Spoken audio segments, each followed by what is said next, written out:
Hi, my name is Emily Brinly and I'm a global advocate and coach for people living with borderline personality disorder or disorder of extreme stress, and I founded an organisation called Each Person Counts, and we also provide advocacy for survivors of childhood sexual abuse trauma or people living with complex PTSD and consultancy services for institutions. The clip that I'm doing today is a really important clip. It's on the link between borderline personality disorder and high-functioning autism or Asperger's, particularly in the female population. So it's my belief, and it's also the psychologist Tania Marshall's belief, that there's many people around the world who have been diagnosed with borderline personality disorder, but the correct diagnosis is actually high-functioning autism.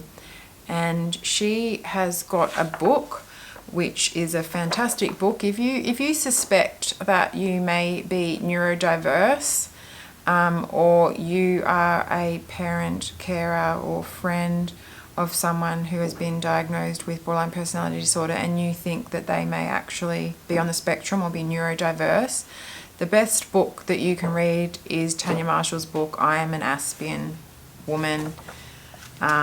The unique characteristics, traits and gifts of female on the autism spectrum. She's also got one for girls. It says it's $9.99 on Kindle, but what you can also do is check out her website, where she lists a profile of women, and often, women who are high functioning with autism, their symptoms will display differently to men, will manifest differently to men. Men's symptoms are more overt and obvious, and that's why they tend to get picked up and diagnosed younger. But I'll go through the profile. But basically, if you have a woman who has high functioning autism and that's undiagnosed, and she doesn't get the right specialist therapeutic interventions for that, or a girl growing up, her behaviour is going to come across as borderline traits, basically. She's going to act with rage. She's going to feel empty. She's going to dissociate from this life experience, living with people that are neurotypical and not understanding how and why she's neurodiverse, and that's something that needs to be celebrated and acknowledged and assisted, not shamed and blamed. So what I'll do is, she just says with the profile on her website, because there's just not a lot of information around this, there's not a lot of research that's been done about this, so there's a lot of people suffering in this situation who aren't getting access to the right help, and that's why I'm passionate about doing this clip, is to try to spread the information, try to spread awareness that, how it manifests. And also I feel like, dialectical behaviour therapy will help people with high functioning autism as well. And that's another reason, like, whatever your diagnosis is, anyone really can benefit from DBT. So on this profile, if you suspect that you or someone who has been assessed as BPD but actually is on the spectrum, high functioning usually gets missed when they're younger because they're high functioning, then check out this profile, see how many boxes are ticked, or read the book if you can afford it. So she says that this profile was created for females who are self-diagnosing or considering formal diagnosis, which in Australia costs $1,500, and to assist mental health professionals in recognising Asperger's syndrome in adult females. And females with Asperger's syndrome experience their symptoms in varying levels. Some are highly introverted, others are not. Many women would not meet the formal criteria for a diagnosis due to ability to cope and blend in that women have, which is a little bit different to men. They would be defined as subclinical residue, but it says that they tend to be discriminated due to the wide spectrum of abilities or levels of functioning that exist, so they can really function quite well in many ways. And the majority of females do not receive a formal diagnosis until well in their adult years. So this is some of the, examples that she gives, that she's built this profile of the many women that she's worked with. They tend to have high average genius intelligence, some learning disabilities, superior long-term memory, often have rigid negative thinking or inflexible black and white thinking. In studying, they often drop out, swap, start, finish courses. In their career, they're drawn to the helping, artistic or animal professions, and they often become experts in their field, such as artists, singers, actors, poets, writers, teachers, psychologists, special needs teachers, horse trainers, doctors, scientists, accountants, authors, childcare workers, comedians, artists, animal handlers, university professors, entrepreneurs, photographers. They miss out on a lot of days due to social exhaustion, have a history of unable to cope with long patterns of employment, very hardworking and conscientious, get stressed out a lot, become frustrated if they're asked to do too many things at once, burn lots of bridges, prefer one-on-one interactions to groups, get stressed, confused and anxious in big social situations, like to engage in conversation about things that they're interested in and passionate about. They don't like shallow, superficial chit-chat and gossip. Often they've got a history of being bullied or teased or just not fitting in. They're not comfortable with lies. They get social exhaustion or social hangover. They have a lot of difficulty with conflict or arguments or being yelled at or fighting or war. Very sensitive to all of that. Don't want to engage in that.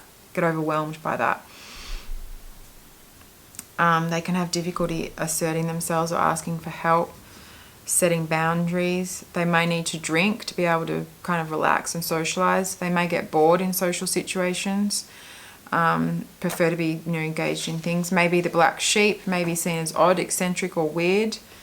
Copies or mimics others so that they can fit in. A bit social naive, may believe things that are told to them. Difficulty interpreting intentions of other people.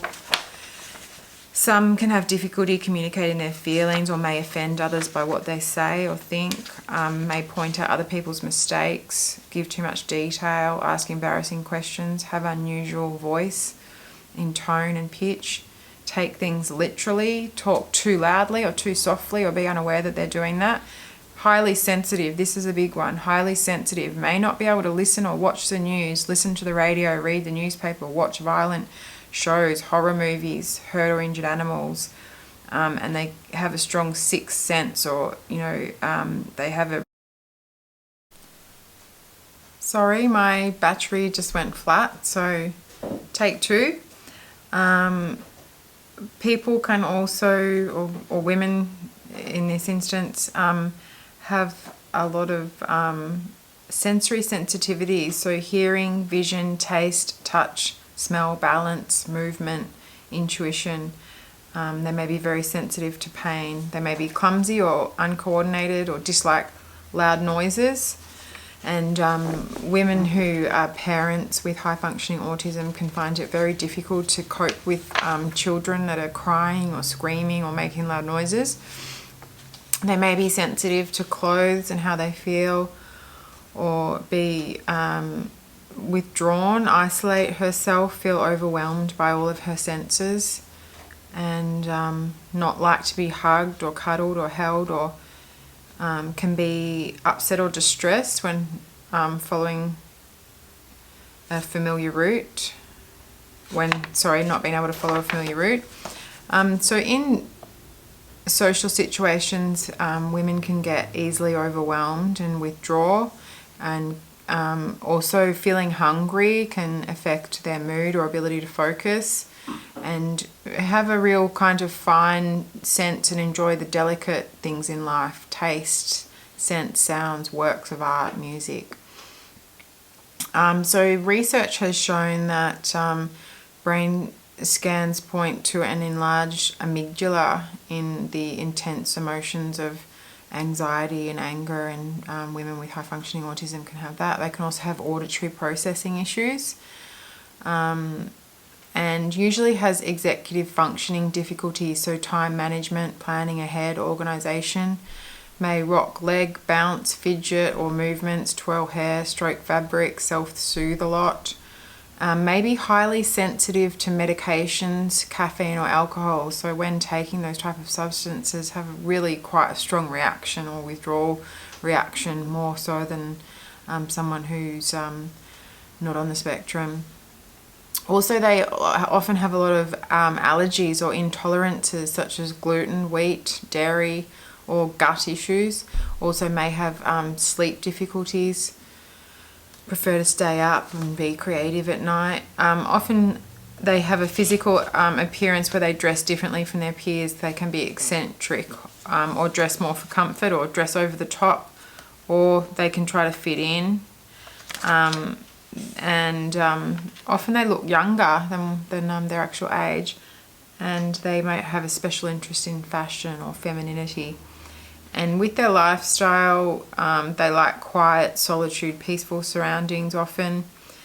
They can be ultra religious or not at all. Many women on the high functioning autism spectrum are drawn to Buddhism. They like spending time alone or with animals in nature. They like having routine and having things the same. And they may have greater flexibility in their sexuality or gender. They may be heterosexual, gay, bisexual or transgender. And they tend to see people more by their age and their gender. They tend to see people more for who they are rather than judging them by their age or their gender. They can hyper-focus for long periods. They may collect or hoard items. They're very big into introspection and self-awareness, and many women spend years trying to understand themselves, reading self-help and psychology books and wondering why am I so different? I feel like I've been dropped from another planet. Mothership has dropped me off from the wrong planet. If that's you and you've been diagnosed with BPD, check out this profile, check out the book. Could actually be high functioning autism. Emotionally, these women feel things deeply, and other people's moods can affect them, especially if they've got other people around them that are very negative. They feel personally affected by that, and they're very sensitive to emotional pain. They can feel deeply moved by the arts or music or movies. They often live with like a continual form of generalized anxiety. They have bouts of depression that creep up and down. They have difficulty managing their emotions and managing stress, which is one of the symptoms of BPD, emotional dysregulation.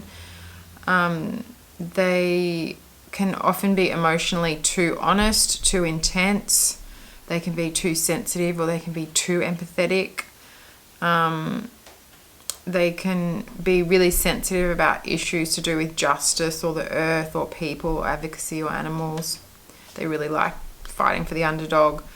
Often they're a natural born leader, independent, strong-willed, determined, highly competitive, strong sense of justice, highly creative. They have rushes of original ideas.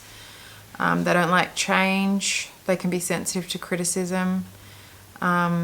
They have may not have a strong sense of self or identity or self-esteem, and again that's another overlap with BPD. They can be too serious. They can be very imaginative. They can have trouble distinguishing between fantasy and reality, again another overlap with BPD and paranoia. They may have a history of crying a lot, going to a lot of therapists, psychiatrists, psychologists, trying all different types of medication, a lot of anxiety, ongoing depression, exhaustion, a history of trying to understand themselves, finding answers, explaining why am I different, why don't I fit in, a history of doctors and counsellors. They may have turned to alcohol, drugs, smoking. They may kind of, have a bit of a different persona when they go out. They may have developed different types of dysfunctional coping, like becoming arrogant or becoming narcissistic just as a way to cope. They may feel the need to withdraw into dark places, into bed, solitude, alone, privacy, quiet, with no stimuli. And often they can have a sixth sense, intuition and psychic abilities, so they can kind of feel other people's feelings or know certain things, not really be able to explain why they know. They might have psychic abilities, or like kind of be an empath. So they love learning. They've got a strong will, perfectionist, good sense of humour. deeply reflective, resilient, attention to detail, and they're good in the one-on-one situations. They're like philosophers, or they're good at seeing in the mind's eye, and they're gifted visual learners. And they may be gifted with art, music, writing, languages, and very intuitive. So with the empathy, they can lack cognitive empathy but have hyper empathy, so too much affective empathy. So cognitive empathy is the ability to predict others' thoughts and intentions. Affective empathy is the ability or capacity to recognize emotions that have been experienced by another person.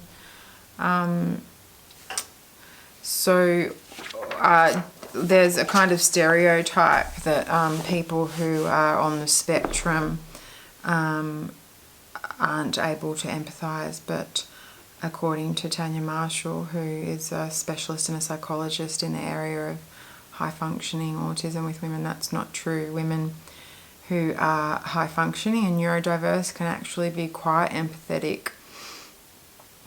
So I wanted to bring this clip out and post it so that if there's other people out there who recognise those traits in themselves and feel that they could be misdiagnosed and want to get a proper diagnosis and want to get that validation and that acknowledgement and want to get access to the right kind of therapeutic treatment and tools to help them. And also, after all of that, to really celebrate the unique gifts and qualities and positive parts that people who are neurodiverse, bless us with. If we were all the same, the world would be a very boring place. And I know a few people who either have autism or have children with autism, and I really value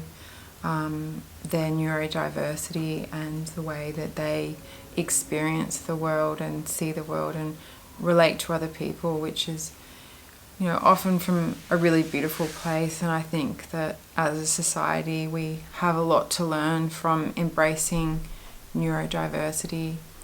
So if any of those ring bells for you, maybe do some more research. If it resonates with you, check out Tania Marshall's website and read her book, check out the profile.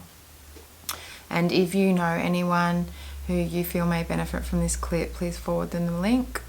And thank you very much for watching.